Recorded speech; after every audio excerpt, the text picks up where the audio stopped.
আসসালামু আলাইকুম। আজকে আমি রান্না করব পুঁটি মাছ আর ধুন্দলের গা মাখা তরকারি। এই তরকারিটা খেতে কিন্তু অসম্ভব মজা হয়। এভাবে যদি এই তরকারিটা রান্না করেন তো এর স্বাদ আপনার জিভে লেগে থাকবে। তো এর জন্য লাগবে আমাদের পুঁটি মাছ আর ধুন্দল। প্রথমে একটি কড়াইয়ের মধ্যে আমি পরিমাণ মতো তেল দিব। এর মধ্যে আমি 1 টেবিল চামচ পেঁয়াজ কুচি দিব।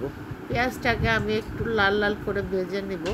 পেঁয়াজটা যখন একটু লাল লাল হয়ে আসবে তখন এর মধ্যে আমি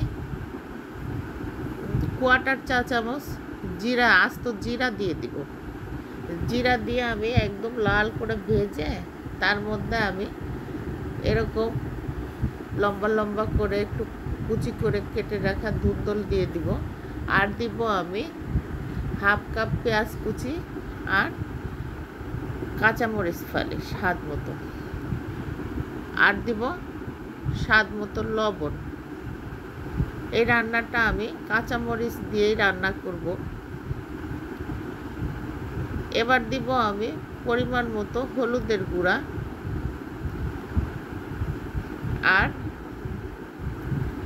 1 চা চামচ জিরা বাটা,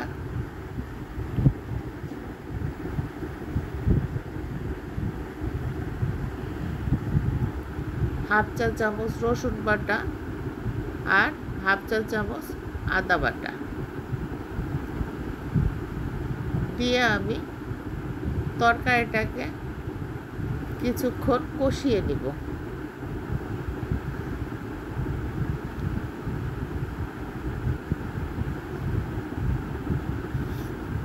তরকারিটা আমি ঢাকনা দিয়ে ঢেকে ঢেকে কষাবো যাতে মশলার কাঁচা গন্ধটা চলে যায়। এদিকে আমি মাছটাকে সামান্য একটু লবণ আর সামান্য একটু হলুদ দিয়ে মাখিয়ে নিব।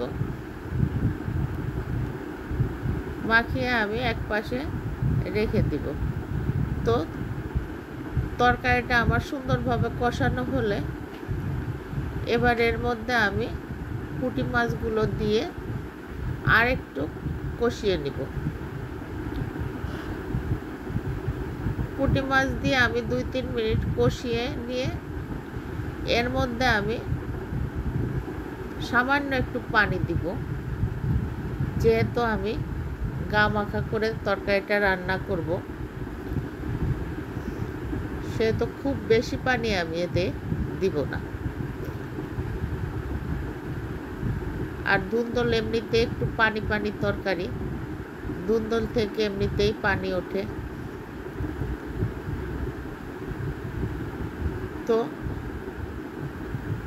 এবার এর মধ্যে আমি কিছু ধনিয়া পাতা কুচি অ্যাড করে দিব।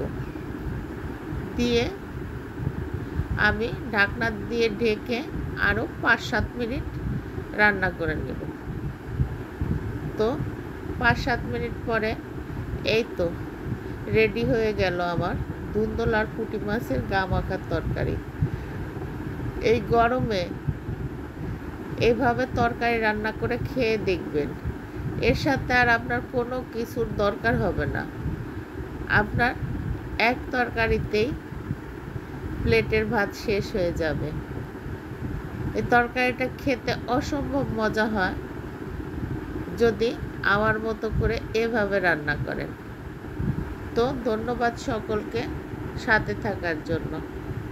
আল্লাহ হাফেজ।